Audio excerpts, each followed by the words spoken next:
নবান্ন অভিযানে পুলিশের হাতে আটক হওয়া কর্মীদের মুক্তির দাবিতে লালবাজার ঘেরাও অভিযানে নেমেছে বিজেপি। লালবাজারের অদূরে বিজেপির নেতা কর্মীদের রুখে দেয় কলকাতা পুলিশ। পরিস্থিতি উত্তপ্ত হয়ে ওঠে যখন ব্যারিকেড ভেঙে এগোনোর চেষ্টা করেন বিজেপি কর্মীরা। তাদের প্রতিহত করতে মাঠে নামে পুলিশ।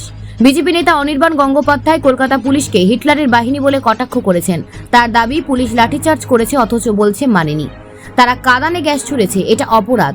আমরা রণক্ষেত্র তৈরি করিনি, পুলিশ করেছে। আমরা শান্তিপূর্ণভাবে অবস্থান করেছি, কিন্তু পুলিশ মানুষের উপর অত্যাচার করেছে। বিক্ষোভস্থলে এক বিজেপি কর্মী অসুস্থ হয়ে পড়েন। বিজেপির অভিযোগ, পুলিশের নির্যাতনের কারণেই তিনি অসুস্থ হয়ে পড়েন। অন্যদিকে কাঁদানে গ্যাসের ধোঁয়ায় অসুস্থ হয়ে পড়েন বিজেপি রাজ্য সভাপতি সুকান্ত মজুমদার। তাকে তৎক্ষণাৎ গাড়িতে চাপিয়ে বিক্ষোভস্থল থেকে সরিয়ে নিয়ে যাওয়া হয়। পুলিশের বিক্ষোভে ক্ষোভ প্রকাশ করেন বিরোধী কর্মীরা। অভিযোগ তুলেছেন যে শান্তিপূর্ণ আন্দোলন ভেঙে দিতে পুলিশ জোর করে কাঁদানে গ্যাস ছুড়েছে, যার ফলে পুরো এলাকাটি রণক্ষেত্রে পরিণত হয়। এই পরিস্থিতি ঘিরে রাজ্যে রাজনৈতিক উত্তেজনা ক্রমশই বাড়ছে।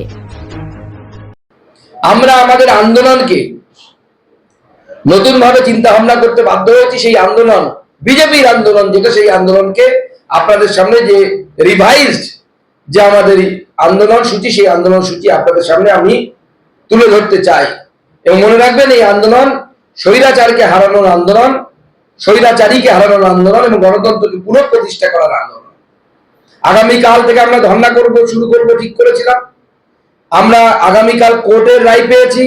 10:30টার সময় আমাদের মামলার শুনানি হবে। পুলিশ আমাদেরকে পারমিশন দেয়নি ধর্মতলায় ধর্ণা করার। কোর্টের পারমিশন নিয়ে হয় আগামীকাল অথবা আগামী পরশু থেকে আমরা আমাদের ধর্ণা চালু করব।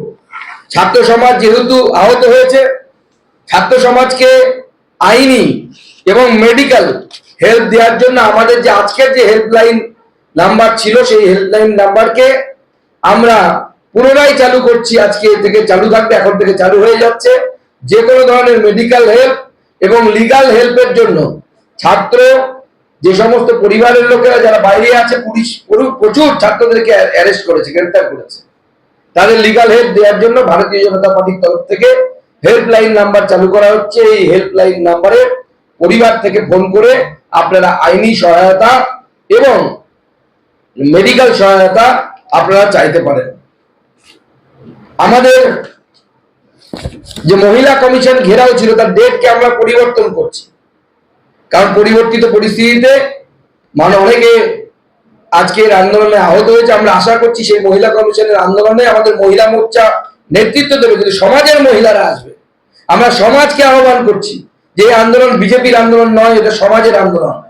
30 তারিখে, এ মাসের 30 তারিখে আমাদের মহিলা মোর্চা নেতৃত্বে সকল মহিলারা, বিজেপির মহিলা এবং সমাজের যারা মহিলা, যারা চান যে প্রতিবাদ করতে আমরা চাই, যারা হয়তো রাজনীতি করেন না, যারা হয়তো বিজেপিও করেন না, আসুন সেদিন মহিলা কমিশনে আমাদের তালা লাগা অভিযানে আপনারা অংশগ্রহণ করুন। 2রা সেপ্টেম্বর, 2nd সেপ্টেম্বর জেলা শাসকের অফিস ঘেরাও মাননীয় মুখ্যমন্ত্রীর ইস্তফার দাবিতে এবং আজকে ছাত্রদের উপর যে অন্যায় হয়েছে সেই অন্যায়ের দাবিতে। 4th সেপ্টেম্বর আমাদের বিভিন্ন ব্লক অফিস, এটা 2nd সেপ্টেম্বর ছিল, সেটাকে আমরা 4th সেপ্টেম্বর করছি। 4th সেপ্টেম্বর দিনভর ধর্ণা ব্লকে আমাদের যারা কার্যকর্তা তারা করবেন এবং সাধারণ মানুষকে আমরা সেখানে আহ্বান জানাচ্ছি। 6 সেপ্টেম্বর, 6 সেপ্টেম্বর আমরা যেটা ঘোষণা করেছিলাম গত 4 তারিখে ছিল, সেটা 6 সেপ্টেম্বর প্রতিটি মণ্ডলে 12টা থেকে 2টো আমাদের চাক্কা জাম, সেই চাক্কা জাম চলবে। এবং তার সাথে সাথে আজকে যে বর্বরোচিত আক্রমণ হয়েছে, এই বর্বরোচিত আক্রমণের তীব্র নিন্দা করে এবং আমরা আহ্বান জানাচ্ছি যে রাজনৈতিক মতভেদ ভুলে সমস্ত মানুষ পথে নামুন। আগামীকাল ছাত্রদের উপর এই বর্বরোচিত আক্রমণের প্রতিবাদে 12 ঘন্টার বন্ধ, সাধারণ বন্ধ সফল করুন। আগামীকাল বিজেপির ডাকে 12 ঘন্টার সাধারণ বন্ধ, সেই আহ্বান দিচ্ছি। এবং এই আহ্বান শুধুমাত্র বিজেপির কর্মী, সমর্থক, ভোটার তাদের জন্য নয়। আমি সাধারণ মানুষের কাছে হাত জোর করে বলবো, দেখুন আজকে যে বাড়ির ছেলের সাথে যে বাড়ির মেয়ের উপরে লাঠিচার্জ হয়েছে, ভাবছেন যে পাশের বাড়ির ছেলের উপর হয়েছে, কালকে সেটা আপনার বাড়ির ছেলের উপরে হবে।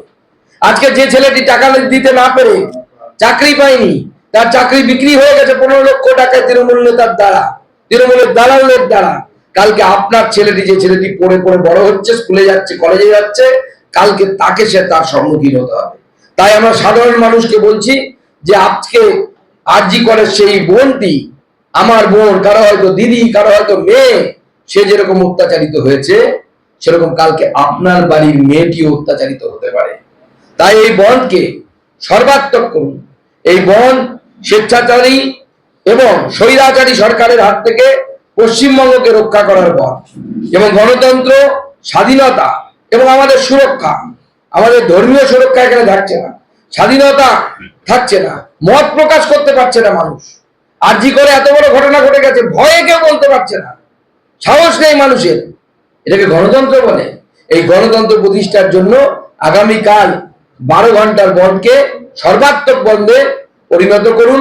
আমি ভারতীয় জনতা পার্টির সমস্ত কর্মীদেরকে, বিধায়ক, সাংসদ থেকে শুরু করে সমস্ত জনপ্রতিনিধিদেরকে এবং পদাধিকারীদেরকে এখান থেকে আহ্বান জানাচ্ছি যে আগামীকাল মানুষের কাছে যান, হাত জোর করে মানুষকে বলুন যে কালকের দিনটা একটু কষ্ট করুন, কালকে আপনার বাড়ির মেয়ের কথা চিন্তা করে, আপনার বাড়ির সন্তানের কথা চিন্তা করে 12 ঘন্টার সাধারণ মন সফল করুন।